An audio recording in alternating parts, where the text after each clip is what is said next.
क्या आपका शबाब ख़त्म हो गया है? क्या आप ना होने के बराबर रह गए हैं? क्या आप रह गए हैं पर थोड़े से रह गए हैं? क्या आप मज़ीद रहना चाहते हैं? तो जनाब मजून शबाब आवर इस्तेमाल करें।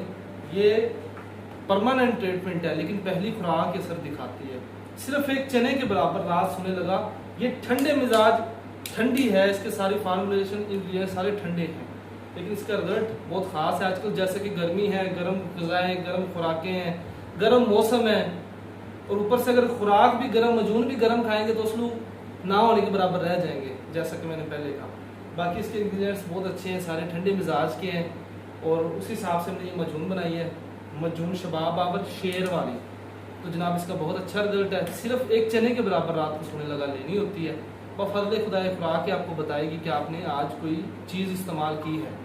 तो खाली पेट भी ले सकते हैं, अगर खाना खाया तो 1 घंटे के बाद ले लें। मज़ीद नंबर नीचे दिए गए, आप लोग रब्ता कर सकते हैं। इसके अलावा ज़ाफ़रानी कैप्सूल हैं, तिला है हमारे बहुत बेहतरीन किस्म के, मजून शबाब आवर है। इसके अलावा किसी किस्म का कोई मशवरा हो आप रब्ता कर सकते हैं। आपका भाई हकीम मोहम्मद इमरान। अस्सलाम।